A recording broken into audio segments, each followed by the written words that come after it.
Hello, welcome to the artclasses.com. Today's tutorial is going to be a speed painting of an Ice Age warrior guy.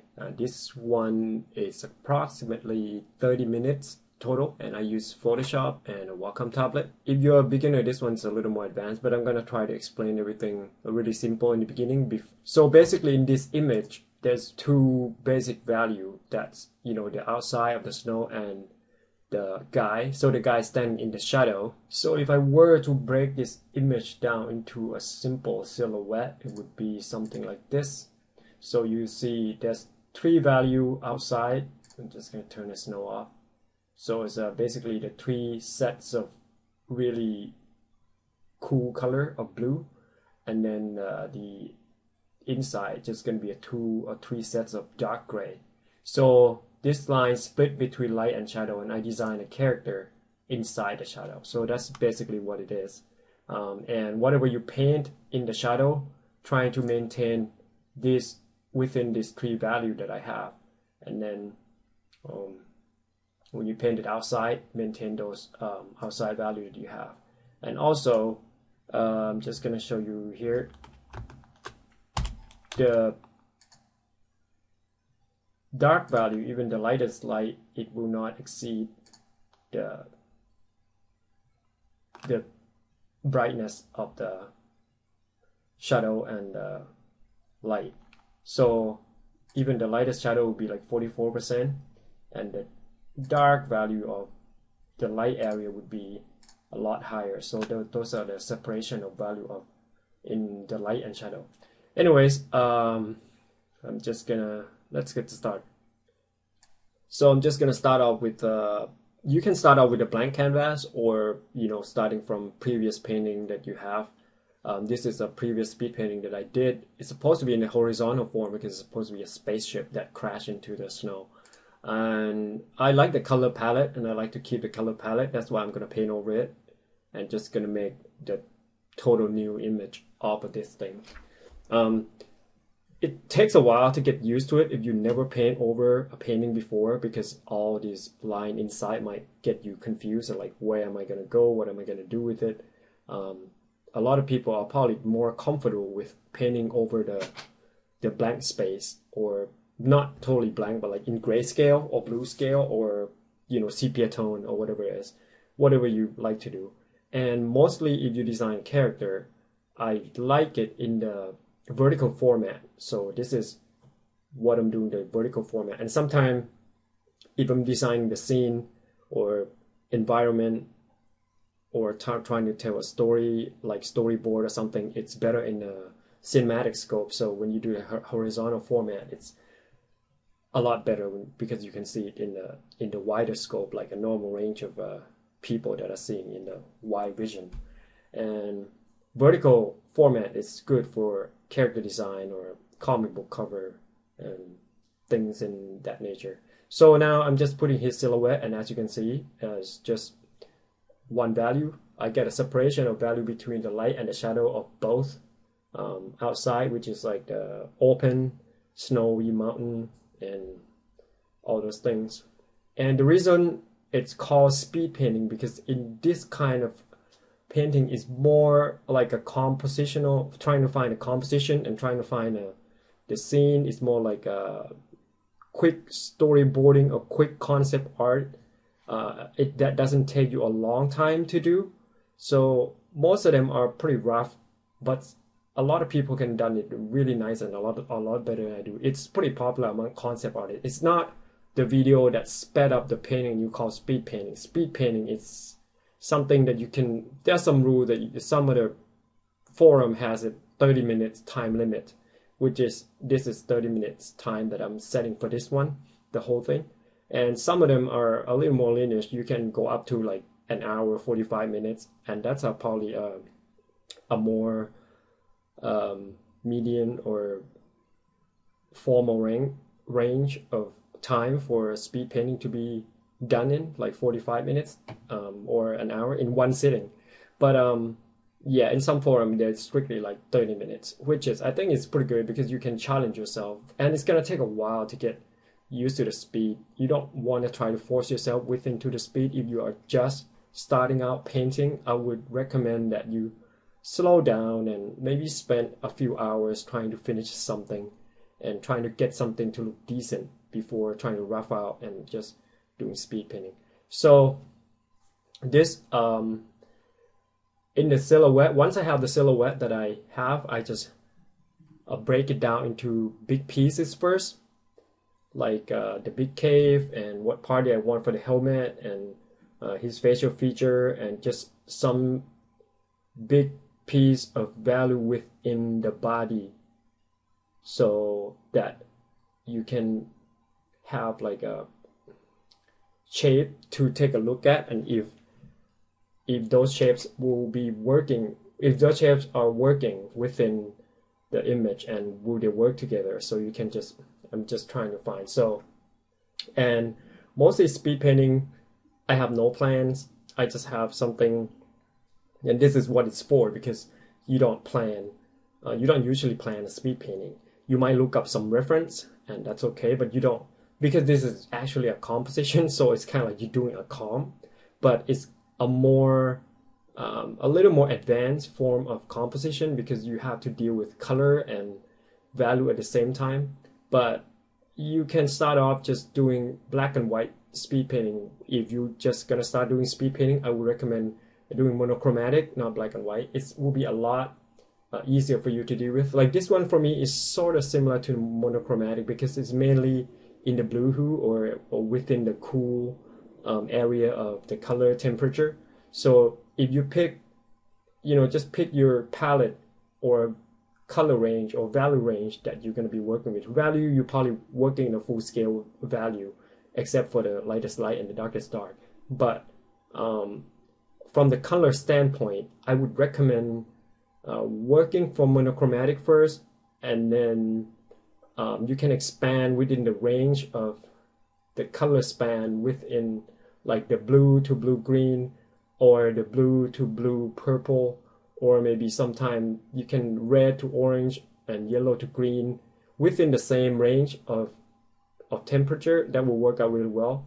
Or you can work in what do you call that, complementary color, which you can start off basically on the main image. You can do, I'm just going to speed this up a little bit because this is going to go like half an hour. I don't want my video to be that long. I'm just going to keep it short because sometimes I run out of things to say too. So I'm just going to double the speed, and this should keep it within like 15 minutes, I hope, because the total time is like 30 minutes. So I'm just going to double it up. And sometimes you can find color by using overlay or using multiply or screen, which, I mean, all that doesn't matter. But when you get the richest color, that what I'm doing with yellow right now, I'm just turning the opacity up or down, but I have the rich color, and then I'm just testing the color out on top of the dark blue, and sometimes the color will blend within his cave actually, and then you kind of pick the color that's there and just paint it according to where the light and where the shadow would be. But I would still try to maintain the dark side or the dark range of the brightness, because I have to keep this whole silhouette that I make in the beginning, because he's standing in the shadow, so you have to remember that your value range should not go above the certain brightness, or if it did, then you're gonna have to start toning it down so that the character will still be standing in the shadow, and the bright environment outside will be the environment outside. So now I'm doing the skull of a saber-toothed tiger. I don't know why he's wearing that skull, but I think it's probably cool if you are able to find a saber-tooth skull and wear in the Ice Age. You'll be the man. But there are probably a lot of, you know, saber-tooth tiger back then. I wouldn't recommend you want to be cool and go find some tiger and kill it and wearing a skull and you'll be cool. That's not legit, because, you know, those are endangered species nowadays and you don't want to kill those guys. And it's not cool anyway. These guys are legit because they don't kill them with guns. So if they kill them with, you know, their own ability with legitimate, I don't know if it's legitimate, but with some kind of rough tool spears, then you gotta give it to them. But yeah, if he can handle saber tooth with the stick and spears, then he's good. So anyway, so just trying to maintain the value like what I'm doing right now, um, and a lot of you ask me how to like not getting the color to get muddy. Is not sometimes, a lot of time that I see, since I have teaching private classes and all those, I see a lot of students use a lot of soft brush, and soft brush, if you get them everywhere, your color will start to get toned down. But if and I flipped the image, if you notice, uh, the reason I flipped the image because so you can check the proportion, you can check if there's anything wrong with it. Just like if you have a regular drawing, you just take a look at it in the mirror and you can find if there's something wrong with it. And now I'm just adding a smaller brush detail, so it's kind of like some thread that's coming off of the skin, or some hair that coming off of the his skin cave, of the tiger cave. And what do I say? The muddy color. If you use a lot of soft brush, you're gonna get muddy color. So I would recommend using a harder edge brush so you can get a solid blob of color there. It doesn't matter, sometimes it go gray, but it wouldn't get muddy because the consistency of the color that over the other color, even if it's gray or even if it's some other color, it's still a solid consistency throughout. So it wouldn't look muddy or it wouldn't look sloppy. And so use a harder edge brush as much as you can, and you won't get the muddy color. And also, go to my channel and you will find some video, or type on YouTube whatever question you have, say how to avoid muddy color, how to get darker color, how to get lighter color, and then type my name on it, or type iDraw Girls on search. Either on Google or YouTube, you'll find something, or type my name in art tutorial or something. Anyways, so now, since like I said in the beginning, you're breaking down things into a bigger piece, and now you're trying to make an additional detail by starting to go in with a smaller decoration, a smaller detail. And this is where it's gonna come, like if you don't have a lot of visual memory, you're gonna have to maybe look up a reference what kind of stuff the Ice Age people wear. So I've seen Ice Age people before, so I know what they wear. So pretty much, I have a visual memory. Some of my friends are from that era, so I know what they look like and I know what they wear, and that's why I'm able to come up with this concept. Anyways, and when you do the little detail, just don't do too much. Just put some hint, indication, or some little lines, and it doesn't have to be that much detail, because sometimes when you work in the fast-paced environment like a video game studio, you don't have a lot of time to paint the whole range for like illustration. Like when you design a character, sometimes they want, okay, I want a variation of three version of this warrior, or 3 version of this wizard, or 3 or 5 version of this mage or necromancer or whatever. So you're gonna have to be able to do it quick. And most of the time when you design a character, you don't have to put them in an environment. You can, but you don't have to. So it will go a lot faster. And sometimes when you design a character and have an environment outside, it kind of helps telling the story, where he's from and what does he do, or what kind of life he's living in, and also his costume and his the way he dressed, the way he posed. His body language, you can kind of convey if this guy is a hero, if this guy pretend to be a good guy, or this guy pretend to be a bad guy, or you can sort of giving personality traits by just giving the body language of a certain things. And in the beginning, I would start using the most basic brush first to get the whole thing down, and then I would start using texture brush to sort of giving it an oil paint look rather than having it too clean. I just kind of like leave a stroke. And a lot of people have different process in doing speed painting. Some people use texture brush all the way and it works fine for them, but for me, it's take a while. I like to have a pretty clear cut of space or of block or of shape that I can see before I start adding texture or adding depth of field. Sometimes you add something like particles, dots, to giving it some sort of depth between foreground, midground, background. So in environment, which I will mention in some other video if I'm start doing environment, I plan to do a lot more environment this year, and there'll be a bunch more speed painting tutorial coming up.